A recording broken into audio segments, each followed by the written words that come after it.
Afternoon, Harsh. Afternoon. This is going to be our consultation, our final video together, where we're just going to go through everything, all the data that I've gathered, and some of my opinions about maybe things you can improve, what you're doing well, what you're not. Okay. So let's get into it. This is all being recorded, and it's going to be confidential between me and you. Have a seat, please. Okay, so first of all, I'd just like to go through your health tests. Your body mass index, while in the it's considered normal, it's considered healthy, but only just about. Okay. That means you have quite a high body fat percentage for your height, or quite a lot of fat for your height. So a lot of the things I was thought, it's going to be trying to help reduce that. Okay. So you scored 23.38, and like the maximum to be considered normal will be 24.9. Okay, so there's that. Your resting heart rate was healthy, which I'm quite happy with. It was 72, and that's right in the middle of the benchmark between 60 and 80 for someone who's healthy, normal. Okay. Your blood pressure was extremely high. You had 134 over 104, and that is classed as stage 1 hypertension. So that's quite bad. So a lot of stuff I'm going to talk about is also going to be relating to that and how we can help you with that. Your body composition was fine, just about. So yeah, let's get into the results from the different questionnaires. So like I said, the strengths of your thing were heart rate, I'd say, which is 72 beats per minute. You get a good amount of sleep every night, which I'm impressed with. I'm happy with that, 8 to 10 hours, which is nice. You meet me in the benchmark. Obviously, a clear strength is the fact that you don't smoke or take any recreational drugs. You do drink a little bit, but it's well within the guidelines, so there's no problem with that. Yeah, then if we go on to your areas of improvement, from the health survey, I'd say definitely your diet can improve. You said you only 1 to 2 pieces of fruit a day and 1 serving of vegetables with 1 of your meals on average per day. According to the NHS, you should be looking to get at least 5 servings of fruit or vegetables per day, so we can look at improving that. Like I said, your blood pressure needs to come down a little bit. And also, you do not drink enough water at all. You only drink 2 to 3 litres a day, where you should be drinking at least 3 to 4. The benchmark's 3.7, and I say given the fact you do so much exercise and we're in a hot climate, you should be drinking a lot more. Okay. So then we did your mental health survey. Yeah. You scored middling on that. You got 52 out of 70.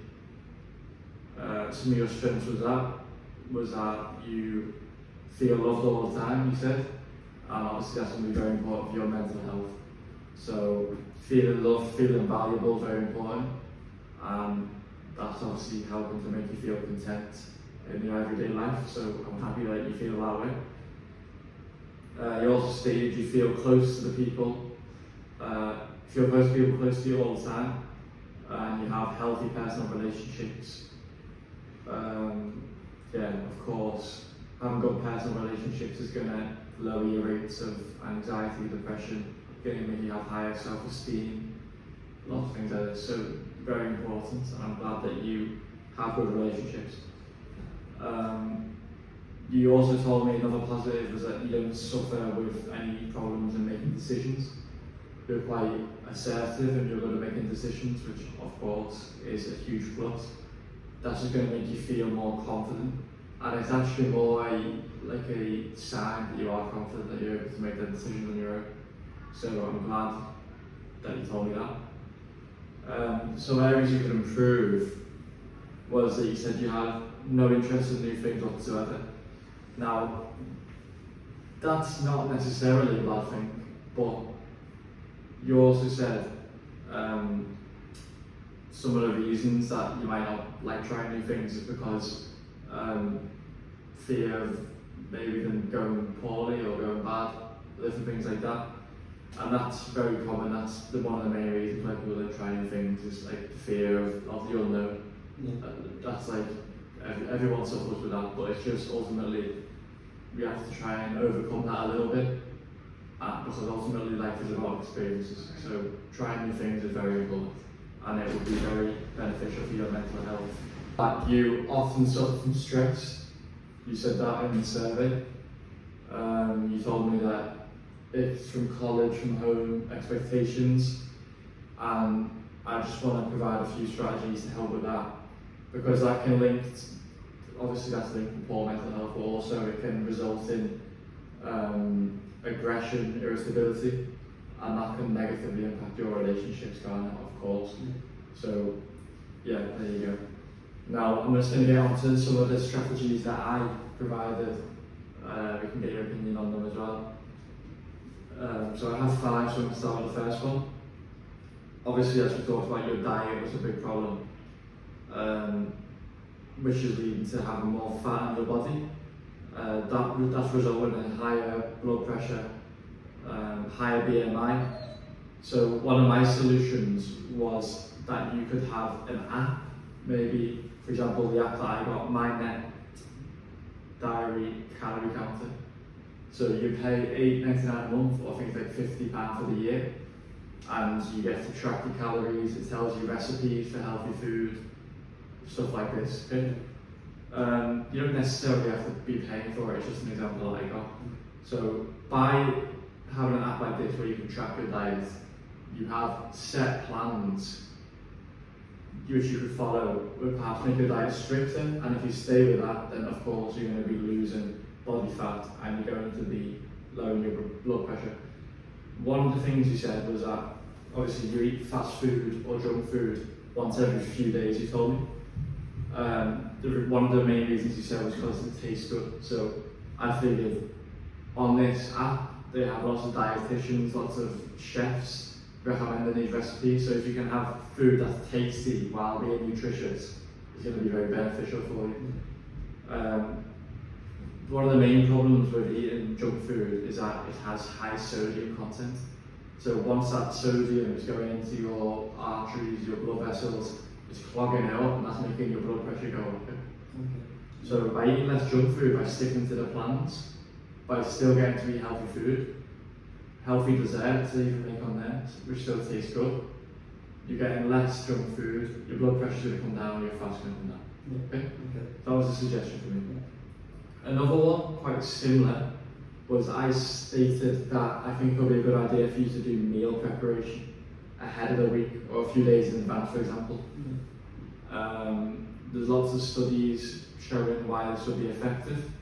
A study by the New York Post said that out of 2,000 people, 77% of people in America admit that there are days they get home from work and they're tired and they can't be bothered to cook for themselves. So obviously they're going to end up getting fast food, microwave meals, takeaways, stuff like this. That's where it's going to come from. So for you, rather than getting to the situation, you get home from training, for example, you're tired or can't really be bothered to make something healthy, cook something from scratch, you're going to be getting that pre-done meal. So by you already making them meals in advance, making them healthy, keeping them in the fridge, for example, you can just get out of the fridge, heat it up, eat it straight away. Rather than, for example, you have nothing and you're like, what can I have? McDonald's is quick. Yeah? Understand? So of course, that as well is going to mean you're getting more nutritious food, which, the same as the first one, is going to lower your body fat percentage and it's going to lower your blood pressure. Okay? Because you're going to be eating healthier food rather than junk food. Another clear problem and another strategy is that you don't drink enough water, as I said previously. You drink 2 to 3 litres a day, the benchmark 3.7, we've gone over this already. A few practical things you could do is just having a reusable water bottle. Carrying that around where you're just constantly reminding you, my water's in front of me, I need to drink water. Just having that in your eye lines always is going to make you want to drink more. Subconsciously you're going to be drinking more. If it's always in your table in front of you, you're going to be drinking more, then you're going to refill it, drink more. Just by it being there, it's going to make you drink more. Also, I said you can look to get in a little routine and then maybe build habits of drinking more water. For example, every time you have a meal, say breakfast, lunch, dinner, say you have 2 glasses of water each meal. So you just naturally get in more water. Or you'll do something like every time it's break time in class, have a big swig of water. Or every time you brush your teeth, have another glass of water. You know what I mean? Just like implementing them routines so they'll become habit eventually. And you'll end up drinking more water. And you'll meet the benchmark or you'll easily surpass the benchmark, which will be very beneficial for your health. And that would help with the migraines you've been suffering from as well, saying that you've got migraines in you. Yeah, you said you're often stressed, and when I asked, you said you do no mindful practices to help with this, which for me was a red flag. My suggestion, of course, I've got mindful practices such as meditation, and you can find me just on YouTube. I've put a link of one here, just a guided meditation routine. You could just do it in the morning, in the evening, 10 minutes. Close your eyes, do what the YouTube video says, and just naturally you're going to be reducing your stress. And having high stress, obviously, as well, is going to contribute to your blood pressure levels. Yeah.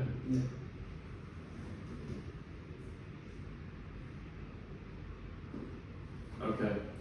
The last one, I suggested HIIT workouts. What's that? High intensity training workouts. So like really intense. And I'll tell you why.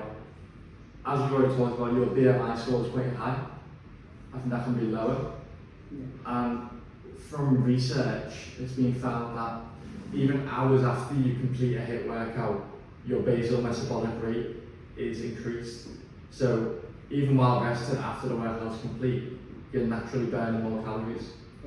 So if we were to pair that, for example, with the stricter diet, the meal plans, you'll naturally be at a slight caloric deficit.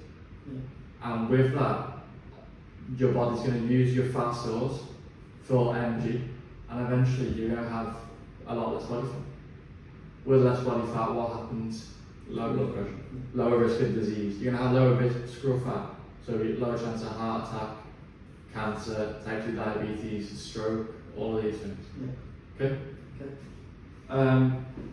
Also, I just wanted to say, too many caffeine, much caffeine?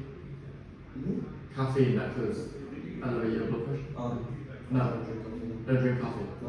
Okay, and do you take any medication that could perhaps increase your blood pressure? No. No?